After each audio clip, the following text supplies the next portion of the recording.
Hands up if you know 2 or more languages.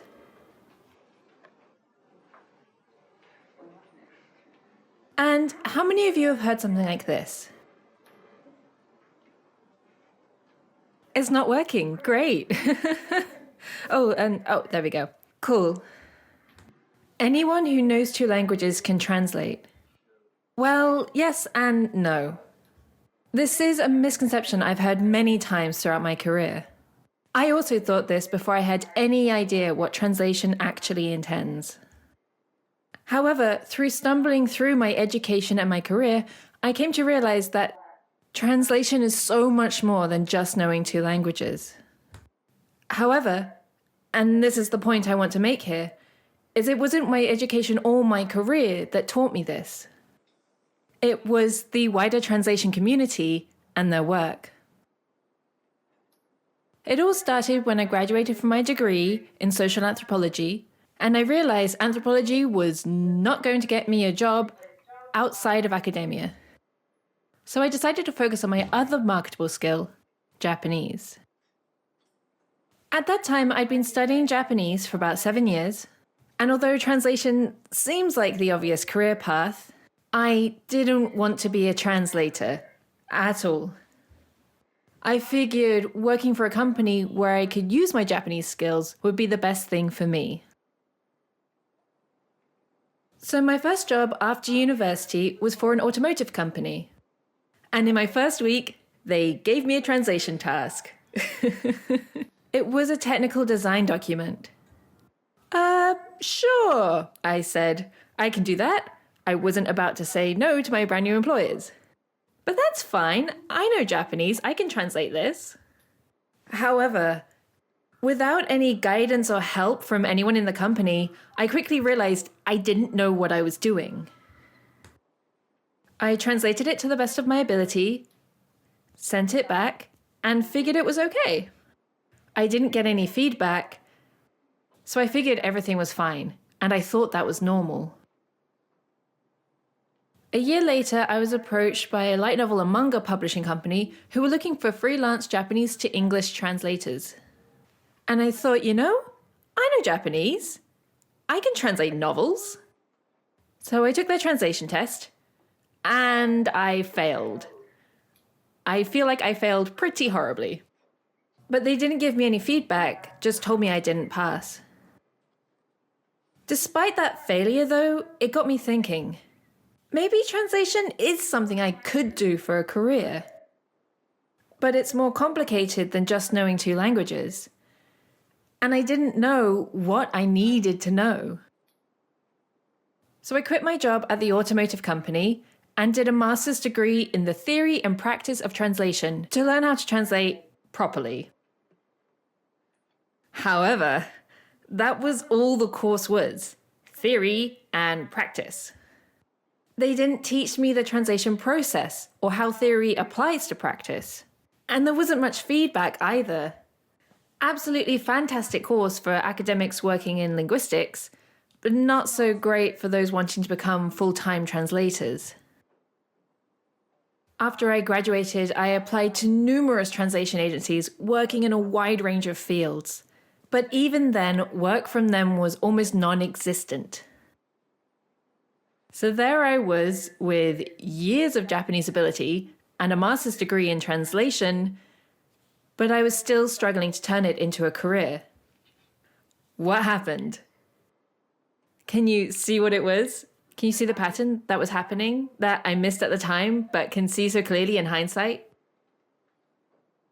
There I was, thinking I know 2 languages, I should be able to translate. But translation is so much more than that, and I was given no guidance on how to handle the text I was given, nor any feedback on the work that I did. And you'd think universities and higher education are supposed to provide this guidance and feedback. And there are courses out there that do provide that. And there are translation degrees that focus less on theory and more on practice. But degrees are expensive. They're inaccessible to many people. And they might not offer the course or language you want to work in. Yet for hundreds of years, translators have been able to work as professionals without higher education. And in fact, the vast majority of modern-day translators don't have a degree in translation. Yet hundreds of thousands of people have been able to develop this complex skill. And it is more complex. And one reason for that is because there is no one way to translate. Every translation needs to be handled differently. Legal, medical, technical, entertainment translations are all handled in different ways. And even text within those fields can be translated very, very differently. I didn't learn that from my degree, though. I learned that by doing two things. The first, I engaged with translated work in a way I never had before. And second of all, I interacted with people in the translation community.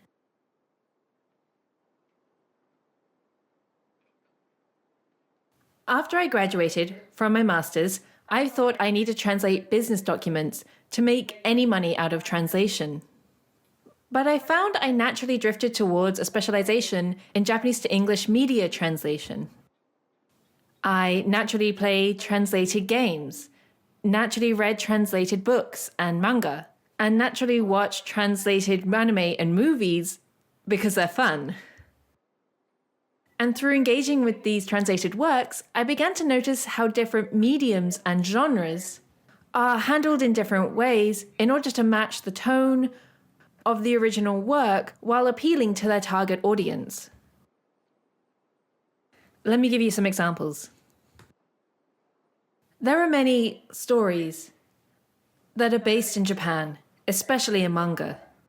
When we have these stories based in Japan, the English translation often maintains Japanese terms and phrases, such as honorifics after the characters' names, such as in this case with Tama-chan and Naki-san, or other terms such as sensei, which means teacher, or senpai, which means senior. Novels, however, don't have pictures to help tell their story, so the translators need to use a variety of techniques to paint the scenes in the reader's minds, while also teaching them about unfamiliar terms and customs, such as in this example where hikikomori, someone with acute social withdrawal, is translated to a hikikomori shut-in, or someone with hikikomori shut-in tendencies. These terms create a sense of place. And although these terms create a sense of place, and audiences expect a level of Japaneseness in the English translation, especially younger audiences who have been heavily influenced by Japanese soft power. Fantasy and science fiction, on the other hand, tend to take a different approach.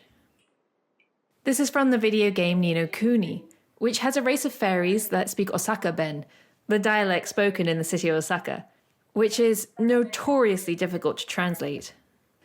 But the English localization did a fantastic job translating this into a Welsh dialect, and it's honestly one of my favorite characterizations of all time. The original game is full of puns and wordplay, which can't be directly translated into English. But despite that, the English translation did a fantastic job creating their own jokes which match the tone and the setting perfectly. The entire localization of this game taught me how a really great translation can make a game even more fun to play. And that's so important in entertainment translation. Because entertainment is creative work. You want the translation to be as entertaining as it was in the original. You can't just take the individual words and directly translate them, because that can create mistakes and misunderstandings, because different words and phrases have different meanings and nuances in different languages and cultures. You need to understand the intent of the text, the target audience, and the tone, and so much more in order to know how to handle the translation.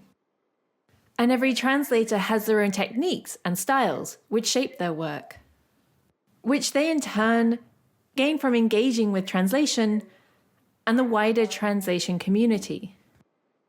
Which brings me on to the second thing I did. After I graduated from my master's, I joined Twitter. And through Twitter, I met translators, editors, project managers, publishers, content creators, academics, and so many more. People who influence translation and are influenced by it. And through talking to these people and hearing their stories, I learned so much about the translation industry, especially what to do and what not to do. In other words, I learnt best practices through other people's experiences. Let me give you some examples. There has been a recent trend in the industry to use machine translation on translated works, and these have a tendency to ruin creative work. This leads to even more work for the translators and editors to get the translation to read like natural English. Or I've heard stories about translators who have to take on such low-paying jobs that they overwork themselves to the point of burnout, which has a negative impact on their health and their work. Or about project managers whose poor communication created confusion among the translation teams and had a negative impact on the project as a whole. But on the flip side, I've also heard a lot of uplifting stories, such as translators putting in the extra effort to make the terms sound consistent and accurate, and making a song or a rap sound absolutely brilliant in English. And about translators and editors working in close collaboration to make a translation really shine. And I have the utmost respect for anybody who can negotiate for better rates and more realistic schedules. Through talking to these people and hearing their stories, I learned the importance of good communication and collaboration, of respecting my time and the time of others, and to put in the extra effort to make terms and tone consistent and accurate. And although we don't work together directly, it's my colleagues in the industry who've provided me with guidance and feedback. I didn't go up to them and ask them, "How do you translate, though?" I was just naturally curious about what they did and how they did it. And it was through their stories that I learned. And I'm still learning all the time. I took what I learned and I made a website where I share my knowledge with other aspiring and professional Japanese to English translators. And through that, I began to inspire other people to share their knowledge and experience too. And by sharing my own knowledge with other people, I'm able to learn so much more myself while also improving the industry as a whole. I have learned so much more from the translation community and their work than I ever could have imagined. So, dear audience, you can learn a new skill from higher education, but make sure you engage with what you're learning and the people already practicing those skills. And if you're working with somebody with less experience than you, share your experience with them. Give them constructive feedback and help them learn like you would want someone to help you. Because at the end of the day, these are best practices that apply to all walks of life. Be curious, open-minded, and kind, and who knows what new things you might learn that you never expected to. Thank you.